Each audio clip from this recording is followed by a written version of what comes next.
The former soldier had worn medals before he ever wore a courthouse badge, and when he was quietly transferred into one of the most respected courtrooms in the building, he treated it like every other assignment in his life, with discipline, silence, and readiness. The courtroom belonged to a judge whose name carried weight far beyond those walls, a man spoken about in hushed tones by staff who understood that his word could build careers or end them just as easily. From the first morning, the tension wrapped around the officer like cold fog. Supervisors pulled him aside with forced smiles and careful warnings, telling him to keep a low profile, not to draw attention, to stay where he was placed, and nowhere else. Clerks avoided eye contact. Bailiffs spoke in coded language about how things worked in this courtroom. There were rules no one had written down, about who could walk through the front door, who was allowed near the bench, who was meant to stay invisible in the background. It didn't take long for him to notice the pattern. The employees who looked like him were watched more closely, spoken to more sharply, corrected for errors that barely existed. A janitor was written up for a streak on a window that shined clean. A filing clerk was suddenly accused of disorganization after years of perfect evaluations. A court reporter with one of the highest accuracy records in the department was quietly removed for supposedly not meeting standards. Every incident ended the same way: reassignment, demotion, or disappearance from the floor. No explanations. No evidence. Just authority making decisions that couldn't be questioned. He kept his posture straight, his mouth shut, and his eyes open, understanding that this wasn't chaos, but a system operating exactly as designed. Then one crowded morning, during a high-profile hearing, an elderly woman struggling with a walker approached him near a locked side entrance. Her voice shook as she asked for help reaching the restroom, blocked by reporters and packed hallways. Protocol allowed emergency access through the restricted door during recess, and the courtroom was momentarily paused. Without hesitation, he opened the door, guided her carefully inside, and returned to his post within minutes. The act was small, humane, almost invisible, until the judge noticed. From the elevated bench, the judge's face hardened as if something offensive had entered his domain. His voice cut through the room, sharp and commanding, demanding to know who had allowed security to enter without his permission. The clerk scrambled with explanations about assignments and rotations, but the judge's eyes never left the officer. The courtroom fell silent as the judge pointed directly at him, not with curiosity, but accusation. He declared that the officer did not belong in his courtroom, that procedure didn't matter, that what he saw was unacceptable. Each word landed like a sentence already decided. Then came the threat: have him removed in handcuffs if he didn't leave immediately. The humiliation was public, deliberate, and absolute. Lawyers stared at their papers. Staff froze. No one intervened. The officer stood tall, feeling every stare, understanding with painful clarity that this had never been about the door, the woman, or protocol. It was about presence. About being visible where power had decided certain people should not exist. He turned and walked out calmly, not rushed, not broken, but aware that something irreversible had just begun. In the hallway outside the courtroom, away from the judge's gaze, he pulled a small notebook from his pocket, the same habit his father had taught him years ago.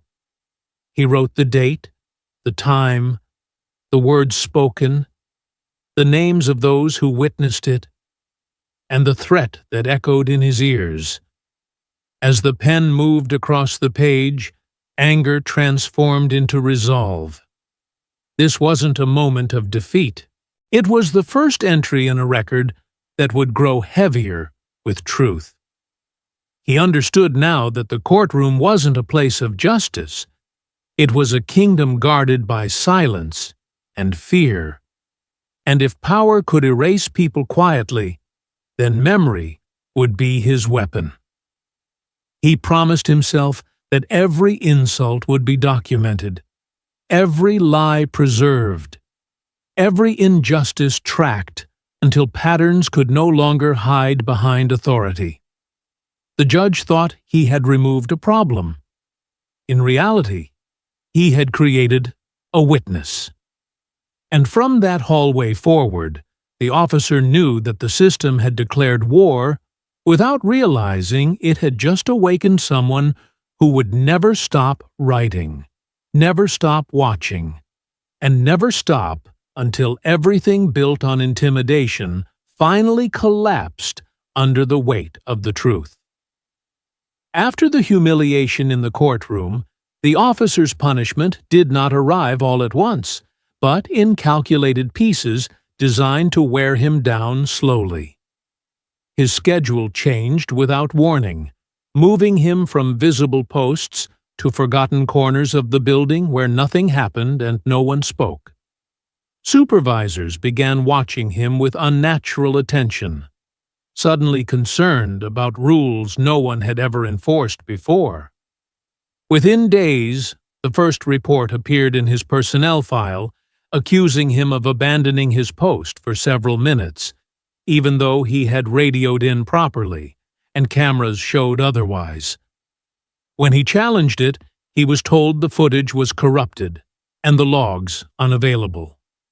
A week later came another warning for a uniform violation after his equipment belt broke and he temporarily secured it to keep his gear from falling. The same supervisors who had ignored broken equipment for years now treated the fix as misconduct. Every correction he submitted was acknowledged and buried. Each lie became official record. It was clear this was not discipline. It was preparation. Then the message meant to finish him arrived not through work channels, but at his home. A formal termination letter waited in his mailbox, stamped with authority and threatening consequences if he failed to turn in his gear. Something about it felt wrong.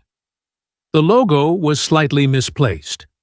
The signature didn't match documents he had seen before, and it listed a verbal warning that had never happened. When he called Human Resources, they confirmed he was still employed and that no termination had been approved. The letter was a forgery. Someone inside the courthouse was trying to erase him quietly before he could fight back. Instead of panicking, he documented everything: the envelope, the paper, the wording, the timing, preserving it like evidence at a crime scene. A clerk he trusted later revealed that he wasn't the first.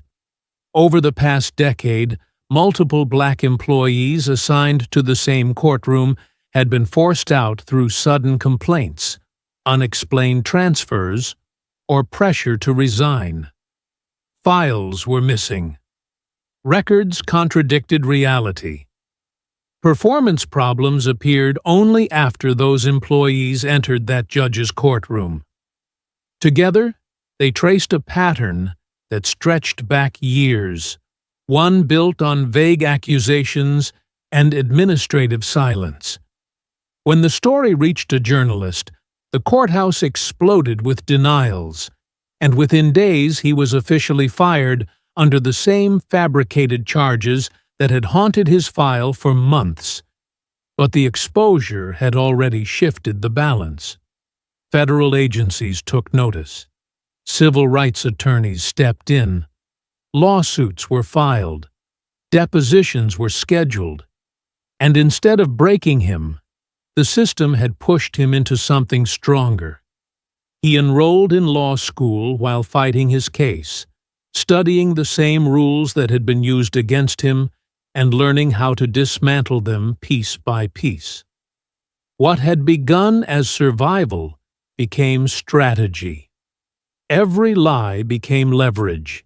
Every document became ammunition. While the courthouse tried to bury the past, he was turning it into a weapon, understanding now that justice in this world didn't come quickly or cleanly. It came through endurance, precision, and refusing to disappear. The war was no longer about one job or one judge. It was about exposing a machine that destroyed people quietly and replacing fear with proof. And the deeper he dug, the clearer it became that the truth was far bigger than his own story. Years passed, and the man who had once stood silently at a courtroom door was no longer a security officer waiting for orders. He had become a lawyer shaped by pressure, sharpened by injustice, and driven by memory. While the legal battle over his firing dragged through motions and delays, he built a career defending workers who had been crushed by systems just like the one that had tried to erase him. Each case he won added another crack to institutions that relied on silence. The same patience that once kept him alive in uniform now fueled a methodical rise through the legal world. His fight against the courthouse did not end quietly with a settlement. It ignited public attention, inspired investigations, and placed a spotlight on the judge whose courtroom had become a revolving door for black employees. Witnesses who had been afraid for years finally spoke. Emails surfaced revealing requests for damaging reports to be created against staff. Records once missing were recovered through subpoenas. Slowly, power that had once seemed untouchable began to wobble. When the Judicial Oversight Commission formally charged the judge with discriminatory conduct, the courtroom legend became a defendant himself, sitting where so many others had once stood in fear. The hearings were long and brutal, filled with testimony from former workers whose careers had been quietly destroyed. Each story stacked on the next, until the pattern could no longer be denied. The man who once had been ordered out of that same courtroom now sat among the legal leaders helping present the evidence, no longer invisible, no longer powerless. The final blow came when written proof confirmed that disciplinary actions had been manufactured to force certain employees out, exposing years of manipulation disguised as professionalism. The judge was removed from the bench in disgrace, his authority dissolved in front of the same public he once ruled. Headlines called it justice, but the man knew better. Some officials retired before facing consequences. Others hid behind technicalities. Not everyone who helped build the system fell with it. But one truth stood unshakable. Silence had finally been broken.